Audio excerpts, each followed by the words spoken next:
Facts Side presents Top 10 Animals Which Humans Failed to Tame. Before we get into this video, be sure to subscribe to this channel and click on the bell notification as we publish great videos regularly. Number 10. Zebras. Zebras encountered transportation problems as they moved deeper into Africa in the 19th and 20th centuries. Their horses were susceptible to different diseases, and bringing new horses from Europe was not always that easy. To solve this problem, they turned to the zebra, a close relative of horses and donkeys that is plentiful in the African plains. Zebras are also immune to several diseases that affected horses. However, all attempts to domesticate the zebra failed. The zebra is a very alert and aggressive animal. It is naturally suspicious of other animals, including humans, and will flee at the slightest hint of danger. It is a fast runner, making it extremely difficult to capture. If caught, it will deliver heavy kicks and bites in an attempt to escape. Although the colonists managed to get some zebras, they quickly realized that these animals are smaller than horses and uncomfortable to ride. Besides, zebras do not like to be ridden and will become aggressive after a while, even after they have been tamed. The aggressive nature of the zebra has been traced to its evolution. It shares its habitat with predators like lions, crocodiles, hyenas, leopards, and man. This was a major issue with the colonists, who feared that these predators would be attracted to their domesticated zebras. Number 9. Great white shark. A series of attempts to tame or domesticate the great white shark have failed because captured great whites will usually die within days. The first great white held in captivity died within hours. The longest this animal has been held in captivity is 16 days. Captured great white sharks are also fond of hitting their heads on the aquarium's glass walls. One shark held at Okinawa Chiromi Aquarium in Japan continued bashing its head on the glass wall until it died.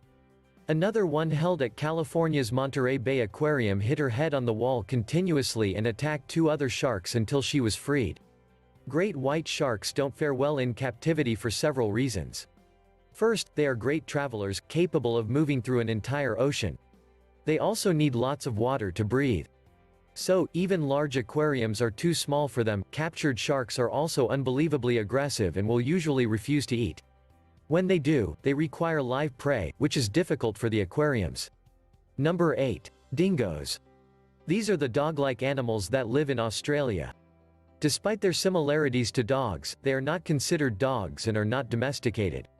Australian farmers even consider them as pests. Interestingly, it seems like we partly domesticated the dingo thousands of years ago before allowing them to return to the wild. There is a little difference in the way we domesticated dogs and dingoes. Although dogs are considered companions, early native Australians, who probably domesticated the dingoes, considered them a source of food. Besides, native Australians did not selectively breed the animals for their favorable characteristics. Number 7. Moose. A few centuries ago, when horse cavalries were still a thing, King Carl XI of Sweden decided that he wanted a more ferocious animal to replace his horses. An animal that would send the horses of enemies fleeing the battlefield at first sight. He settled on the moose. Unfortunately for the king, the plan never worked out. As he later found out, the moose was too dangerous to approach. This worsened during mating season when it got uncontrollably aggressive. Besides, the moose is susceptible to disease and has a varied diet that is difficult to provide. Moose are also smart creatures and will usually avoid the war front. When they did go near the battlefield, they fled the moment another moose was killed. Other attempts to use them as meat were unsuccessful. They would refuse to go to the slaughterhouse when they realized that the moose taken there earlier did not return. Despite these challenges, there is an ongoing moose domestication project at Kostroma Elk Farm in Kostroma, Russia. The project started in the 1930s when Joseph Stalin decided to set up a moose cavalry. Like King Carl XI's plan, Stalin's project failed. But Nikita Khrushchev revived it when he attempted to domesticate moose for meat. This also failed, and several moose farms shut down. However, the Kostroma Elk Farm remained functional and is still trying to domesticate the moose. Primarily, the facility is used for the production of moose's milk now. Number 6. Raccoons. Raccoons are a good candidate for domestication. They are skilled climbers and can enter tight spaces, making them an excellent working animal. If domesticated, they would be useful for senior citizens and physically challenged. However, they cannot be used as working animals because they have not been domesticated. Despite their cute looks, raccoons are aggressive and destructive. They are naturally curious, like moving around, and quickly become destructive when confined to an area. They usually need to be constantly monitored and bite when hungry or angry. Bites can turn fatal because they can infect humans with rabies. As raccoons can use their hands like humans, they will usually attempt to open anything they lay their hands on. They are also experts at escaping. In fact, this is a major reason why domestication attempts have failed. Besides, they like being alone, are not social animals, and are not loyal to humans. Number 5. Foxes. We once fully domesticated foxes. However, they died off and modern attempts to domesticate them again have been partly successful. In a bit of irony, the extinct fox we domesticated was called the Fuegian or Yagan dog. It was domesticated from wild populations of the Culpeo Andean fox. Curiously, the Fuegian dog was not really popular during its time. This was probably because it was not as useful as a regular dog. There is also evidence that we tried to domesticate foxes long before the Fuegian dog, but we dumped them for cats. Cats were selected over foxes because we could not determine what to use the foxes for. Foxes are difficult to domesticate because of their unbelievable stubbornness. Number 4. Elephants. Asian elephants are not considered domestic animals even though they have been captured and trained for over 3,000 years, rather, they are classified as tamed or wild animals. Captured and trained Asian elephants are not considered domestic animals because they are not selectively bred. Selective breeding means that humans will select the offspring to breed based on certain favorable traits. To be domesticated, they would need to be selectively bred for up to 12 generations. By the 12th generation, they should be genetically distinct from their wild ancestors and would be considered domestic. In general, captured Asian elephants are not selectively bred. Only a few were selectively bred past the 2nd generation. This makes them wild animals. They only allow humans to ride them because they have been trained. Nevertheless, they are just like any wild animal, which makes them unpredictable. Number 3. The bonobos.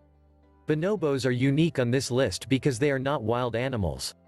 They are domestic animals even though they were not domesticated by humans. Bonobos domesticated themselves. Scientists are not sure how this happened. But they think it began to occur about 2 million years ago when the Congo River formed in Africa. This event separated the ancestors of the bonobos and the chimpanzees that lived there. The primates to the north of the river evolved to become bigger and more aggressive because they competed with the bigger gorillas for food. On the other side of the river were the primates that would become the bonobos. They had more than enough food to eat, and there were no gorillas either. Their females became picky and decided which males they wanted to mate with. Aggressive males died out because the females preferred gentler males. Number 2 in the list is hippopotamuses. Humans have wisely stayed away from the hippopotamus, one of the world's deadliest animals. More people are killed by hippos every year than lions, elephants, leopards, buffalo, and rhinoceroses combined. Obviously, any meeting between a human and a hippo will most likely end up badly for the human. Hippopotamuses have large teeth and are unbelievably fast. Hippos can run up to 48 kilometers per hour, 30 miles per hour, despite their massive weight.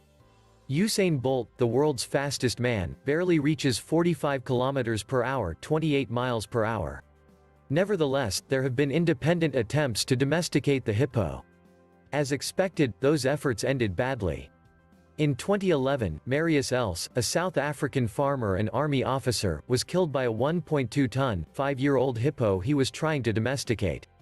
Number 1. Coyote.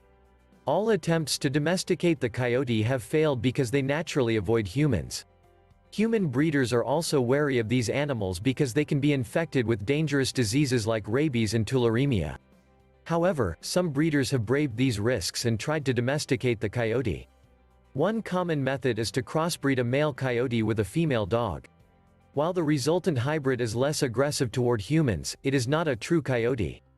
Another method is to take young wild coyotes from their mothers and train them into adulthood. Wild coyotes become less wary of humans after about 3 generations, but they are not domestic animals. In fact, several attempts to domesticate a coyote have ended with the coyote attacking the breeder. This happens because a coyote close to humans could begin to consider a human as prey and will look for the best time to attack. Interestingly, coyotes are slowly becoming domesticated. This is happening naturally, the same way it probably did with bonobos. Hope you enjoyed this video. Please subscribe to our channel to get the daily updates and hit the bell icon to get notified on new videos. If you have any recommendations, let us know in the comment box below, and don't forget to like and share.